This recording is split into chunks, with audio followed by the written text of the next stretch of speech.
Rome had armies, Hannibal had an idea. And in history, a single idea can be deadlier than thousands of soldiers. Rome believed itself untouchable, an empire protected by discipline, numbers, and destiny. Then one man crossed the impossible, and Rome realized something terrifying. It could bleed. His name was Hannibal Barca, and Rome never forgave him. The making of an enemy. Hannibal was born in 247 BCE into a world already at war with Rome. His father, Hannibal Barca, was a general of Carthage, Rome's greatest rival in the Western Mediterranean. According to ancient sources, before leaving for Spain, Hannibal made his young son swear an oath before the gods: never be a friend of Rome. That oath shaped Hannibal's entire life. While Rome trained soldiers, Hannibal was trained to think. He learned multiple languages. He studied terrain, psychology, and deception. He understood that wars were not won by strength alone, but by breaking the enemy's mind. The impossible march. In 218 BCE, Hannibal made a decision that shocked the ancient world. Instead of attacking Rome by sea, where Rome was strongest, he chose the impossible route. He marched an army from Spain, through Gaul, and across the Alps. Snow, starvation, hostile tribes, sheer cliffs, and elephants. Ancient historians describe Roman disbelief.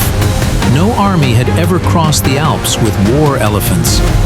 Many of Hannibal's men died, but those who survived became something else: unbreakable.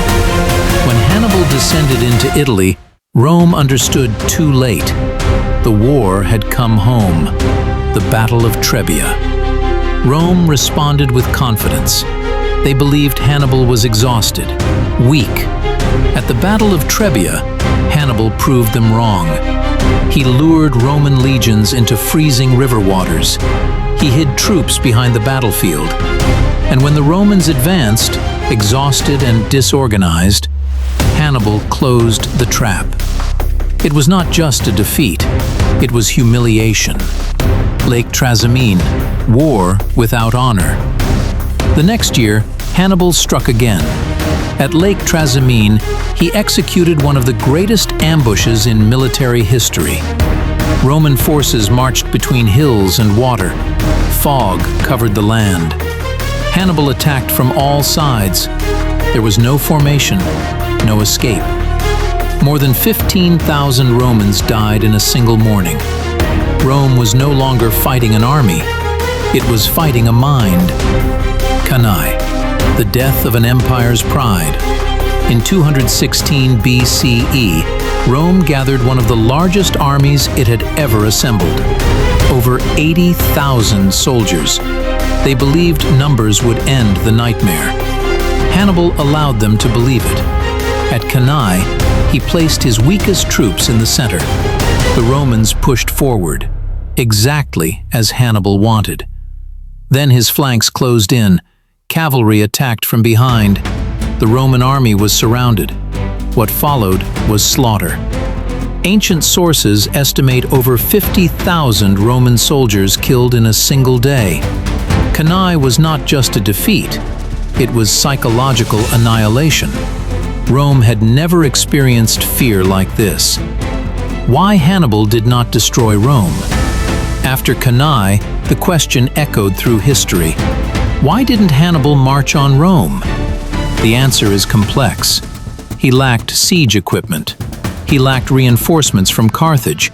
And most importantly, Rome refused to surrender. Instead, Rome changed strategy. They avoided open battle. They starved Hannibal of support.